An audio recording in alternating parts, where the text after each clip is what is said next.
राधे राधे मेरे प्यारे भक्तों। स्वागत है आपका सत्संग वाणी चैनल पर, जहां हम सुनते हैं वो अमृतमयी बातें जो हमारे जीवन को दिशा देती है और आत्मा को परमात्मा से जोड़ती है। आज हम शुरू कर चुके हैं एक विशेष श्रृंखला भजन मार्ग की, जिसमें हम पूज्य प्रेमानंद महाराज जी के हर प्रवचन को एक एक करके सार रूप में जानेंगे, समझेंगे और उसे अपने जीवन में अपनाएंगे।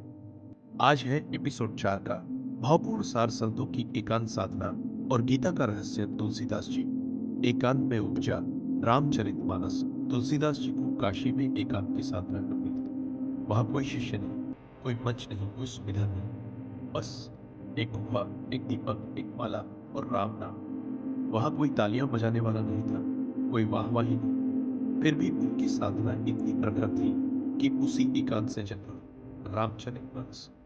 प्रेमानंद महाराज जी कहते हैं, जहां दुनिया का शोर खत्म होता है, वहां प्रभु की आवाज शुरू होती है। मीराबाई, प्रेम की एकांत यात्रा। मीरा ने किसी आश्रम में दीक्षा नहीं ली, किसी साधु सन्यासी से शिक्षा नहीं ली। फिर भी उनकी बुद्धि इतनी उन्नत कैसे हुई? क्योंकि उन्होंने सब कुछ छोड़ा। राजमहल, परिवार, मान, अपमान और एकांत में श्याम के साथ संवाद किया। मेरे तो गिरधर गोपाल, दूसरों ने। उनकी हर रचना, हर पद एक एकांतिक प्रेम का गीत है। संत कबीर, मौन की गहराई से निकली कविता। कबीर जी की वाणी जितनी तेज लगती है, उतनी ही भीतर से मौन से जन्मी है।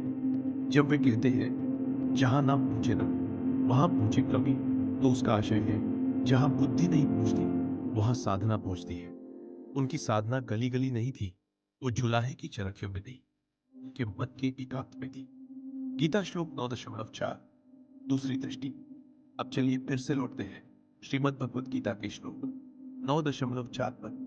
लेकिन अब क्या है दृष्टि से? मया तत्विदं सर्वं जगदव्यक्तम्। मैं सब में हूं, लेकिन मेरी मूर्ति अव्यक्त है। इसका अर्थ, ईश्वर को पाया जा सकता है पर देखा नहीं जा सकता।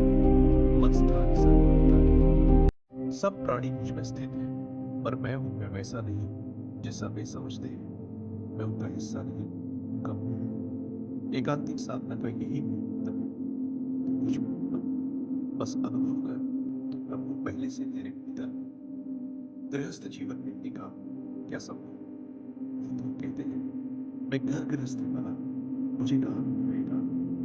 प्रेमानंद महाराज जी कहते हैं, एकांत कोई स्थान नहीं है, वह एक स्थिति है, वह भीतर की गहराई है, जिसे आप चाहे तो रसोई में, दुकान, खेत में भी पा सकते हैं। उदाहरण, सुधा जी की एकांत मूर्ति। सुधा जी एक साधारण हर दिन सुबह 5 से 5:30 तक ये ध्यान करती है।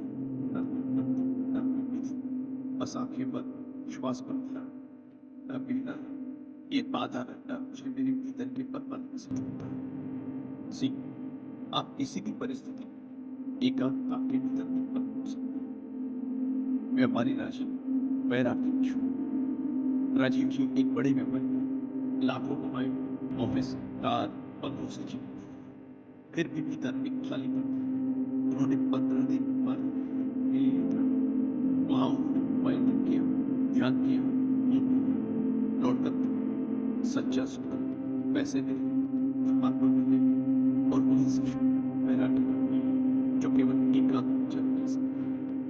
एकांत आत्मा और परमात्मा का साक्षात्कार।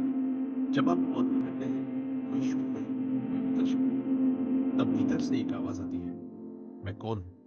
और उत्तर भी वहीं से आता है, वही है जो तू सदा से था, आत्मा। प्रेमानंद महाराज जी यही समझाते हैं, अहंकार, पहचान, धूप, इच्छा, ये सब बाहर के शोर है। एकांत में बैठो, तुम देखोगे कि तुम कभी दुखी थे ही नहीं। ध्यान की साधना, एक सरल विधि आपके दर्शकों के लिए। यह एक सरल एकांतिक ध्यान विधि। किसी शांत स्थान पर बैठ जाओ, अपनी आंखें बंद करो, मन में केवल एक भाव रखो, मैं आत्मा, प्रभु मेरे भीतर है। हर श्वास के साथ राम, और हर बाहर जाती श्वास के साथ नाम सोचो। बस श्वास को देखना है, रोकना नहीं, चलने देना है। 10 मिनट में ही आपका मन शांत हो जाएगा और वहां शुरू होगा एकांतिक वार्तालाप। क्या आपने अभी तक सब्सक्राइब किया? अगर आपको ये श्रृंखला उपयोगी और मन छूने वाली लग रही हो तो कृपया चैनल को सब्सक्राइब करें और वीडियो को शेयर करें। हर एपिसोड आपके जीवन में थोड़ा और शांत और थोड़ा और प्रवृत्ति करें। अगले भाग में भक्ति आएगा, शुद्ध बुद्धि और एकात्मिक प्रेम का विचार। माया में रहते हुए प्रकृति कैसे स्थिति और महाराज जी के जीवन के एकांत क्षणों से सीख।